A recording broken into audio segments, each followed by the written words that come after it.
ప్రపంచవ్యాప్తంగా ఉన్న జనాభాలో కేవలం 1% జనాభా దగ్గర మాత్రమే ప్రపంచం మొత్తం కలిపి ఎంతైతే సంపద ఉందో అందులో 50% సంపద ఈ 1% జనాభా దగ్గర ఉంది. ఉదాహరణకి ప్రపంచంలో 100 మంది జనాలు ఉన్నారనుకోండి. అలానే ప్రపంచం మొత్తం 100 రూపాయలే ఉన్నాయి. అందులో ఒక్కరి దగ్గర 50 రూపాయలు ఉంటే మిగతా 99 మంది దగ్గర ఉన్న డబ్బు అంతా కలిపితే 50 రూపాయలు మాత్రమే ఉంటున్నాయి. ఇంకా విచిత్రం ఏంటంటే ఈ 99 మందిలో 49 మంది దగ్గర 49.8 రూపాయలు ఉన్నాయి. అంటే సుమారుగా 49 మందిలో ఒక్కొక్కరి దగ్గర రూపాయి ఉన్నట్టు. మిగిలిన 50 మంది దగ్గర కేవలం 20 పైసలు మాత్రమే ఉన్నాయి. అంటే ఒక్కొక్కరి దగ్గర సుమారుగా 0.4 పైసలు మాత్రమే ఉన్నాయి. 1961లో అయితే ఈ 1% జనాభా దగ్గర కేవలం 13% సంపద మాత్రమే ఉండేది. కానీ గత 60 సంవత్సరాలకి ధనికుల దగ్గర ఉండే సంపద 4 రెట్లు పెరిగి 50%గా మారింది. మీరు నమ్మలేని విషయం ఏంటంటే వాళ్ళకి సంపద ఎలా పెరుగుతుందంటే ఈ 99% జనాభా వాళ్ళ జేబులోంచి డబ్బులు తీసుకెళ్లి ఆ 1% జనాభా చేతిలో పెడుతున్నారు. దీనికి ఇంగ్లీష్ లో ఒక ట్యాగ్ కూడా పెట్టారు. Rich people getting richer, poor people getting poor అని. అసలు 99% జనాలు వాళ్ళ జేబులో డబ్బుల్ని ఆ 1% ఎలా పెడుతున్నారు అనుకుంటున్నారా? డీటెయిల్ గా ఈ వీడియోలో మాట్లాడుకుందాం. ఈ వీడియోలో ఇలాంటి డార్క్ రియాలిటీస్ తో పాటు చాలా ఇన్ఫర్మేషన్ ఉంటుంది. సో వీడియో ఎండ్ వరకు స్కిప్ చేయకుండా చూడండి. Hi everyone, welcome to Vishnu info hub. వీడియోలోకి వెళ్ళే ముందు మాదొక రిక్వెస్ట్. వీడియో ఎండ్ వరకు చూసాక కంటెంట్ వర్త్ అనిపిస్తే వీడియోకి లైక్ చేయండి. అలానే మన ఛానల్ సబ్స్క్రైబ్ చేయండి. ఇంకా ఆలస్యం చేయకుండా వీడియోలోకి వెళ్ళిపోదాం. ప్రపంచవ్యాప్తంగా సంపన్నులు అంటే మనకు గుర్తొచ్చే పేర్లో Elon Musk, bill gates, Warren Buffett, అలానే మన ఇండియాలో ముఖేష్ అంబానీ, అదానీ గ్రూప్ వీళ్ళ పేర్లు వినిపిస్తాయి. వీళ్ళందరూ కూడా జనాల అవసరాలను ఐడెంటిఫై చేసి దాన్ని బిజినెస్ గా మార్చి క్యాష్ చేసుకుంటున్నారు. అలా ఈ 99% జనాల నుంచి వచ్చే డబ్బుల ద్వారా బిజినెస్ లో వీళ్ళు టాప్ 1% గా ఉన్నారు. బిజినెస్ ఫీల్డ్ కాకుండా పొలిటీషియన్స్, మూవీ సెలబ్రిటీస్, క్రికెటర్స్ వీళ్ళందరూ కూడా ఒక రకంగా టాప్ 1% లోకి వస్తారు. మన ఇండియాలో ప్రజల గురించి మాట్లాడాలంటే ఈ 3 విషయాలు లేకపోతే అసలు ఉండలేరు. Politics, movies and cricket. IPL ద్వారా జనాలను ఎంటర్టైన్ చేయడానికి క్రికెట్ పేరుతో బిజినెస్ చేస్తున్నారు.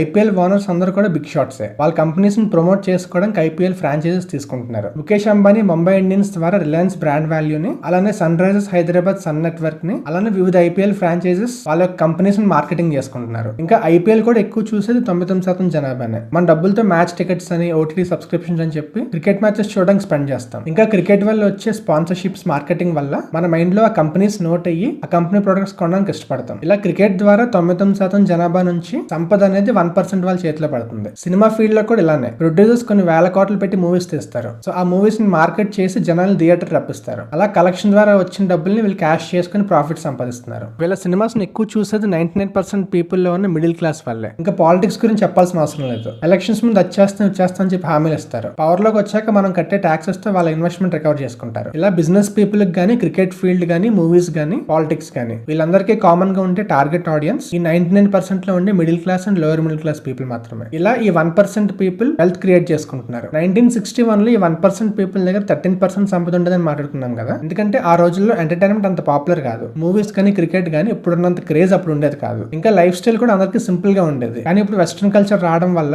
ఇంకా చాలా మంది ఎర్నింగ్ కెపాసిటీ అనేది పెరగడం వల్ల celebrities culture and rich people life style చూసి మేము కూడా వాళ్ళలాగా ఉండాలని చెప్పి luxury items, costly cars and rich life style maintain చేయడానికి ఎక్కువ ఖర్చు పెడుతూ ఉంటున్నారు. సో వీటి కోసం ఖర్చు పెట్టిన డబ్బులన్నీ కూడా ఈ 1% వాళ్ళ చేతిలోకి వెళ్తున్నాయి. ఇంకా ఈ పెద్ద పెద్ద rich people and business mens ఏం చేస్తున్నారంటే జనాల యొక్క అవసరాలని, వాళ్ళ వీక్నెస్ ని, వాళ్ళ ఎమోషన్స్ ని టార్గెట్ చేసి మనీ సంపాదిస్తున్నారు. సో క్రికెట్ గానీ, మూవీస్ కానీ అందరికీ ఎమోషన్ గా మారింది. ప్రొడక్ట్స్ అనేవి అవసరం. సో ఇటువంటి వాటి మీద ఎక్కువ ఇన్వెస్ట్ చేస్తాం కాబట్టి వాళ్ళకి ప్లస్ పాయింట్ గా మారింది. ఇంకా ఈ 1% పీపుల్ రిచ్ గా ఉండడానికి కారణం ఏంటంటే మిగతా 99% వాళ్ళు ఖర్చు పెట్టినట్టు వీళ్ళు ఖర్చు పెట్టరు. మన చేతిలో 1 lakh ఉంటే ఐఫోన్ కొందాం అనుకుంటాం. అదే 1 lakh వాళ్ళ చేతిలో ఉంటే స్టాక్స్ లో గానీ లేదా అమౌంట్ గ్రో అయ్యే విధంగా ఇన్వెస్ట్మెంట్ ఆప్షన్స్ లో ఇన్వెస్ట్ చేస్తారు. అలా వాళ్ళు అనవసరమైన ఖర్చు కంటే ఇన్వెస్ట్మెంట్ కి ఎక్కువ ప్రయారిటీ ఇస్తారు. ప్రస్తుతం ఈ 1% లో ఉన్న వాళ్ళు కూడా పుట్టుకతో రిచ్ అయిన వాళ్ళు కాదు. వాళ్ళు పుట్టినప్పుడు కూడా సామాన్యులుగానే పుడతారు. వాళ్ళ టాలెంట్, హార్డ్ వర్క్ ని డిసిప్లిన్ గా వెళ్ళడం వల్ల, ప్రాపర్ ఫైనాన్షియల్ మేనేజ్మెంట్ చేయడం వల్ల ప్రెసెంట్ 1% లో ఉన్నారు. అంతేకాకుండా వీళ్ళ ద్వారా చాలా మందికి ఉపాధి లభిస్తుంది. ఇంకా వీళ్ళు 1% లో ఉండడానికి, మనం అందులో లేకపోవడానికి కారణాలు ఏంటంటే అందులో మొట్టమొదటిది మనం మన కోసం కాకుండా సొసైటీ కోసం ఎక్కువ బతుకుతున్నాం. సొసైటీలో పెద్ద పేరు ఉండాలని, వాళ్ళు ఏమనుకుంటారు, వీళ్ళు ఏమనుకుంటారు అని వాళ్ళ కోసం మన లైఫ్ స్టైల్ చేంజ్ చేసుకుని బతుకుతున్నాం. మన ఇంట్లో ఏమన్నా ఈవెంట్ జరిగితే,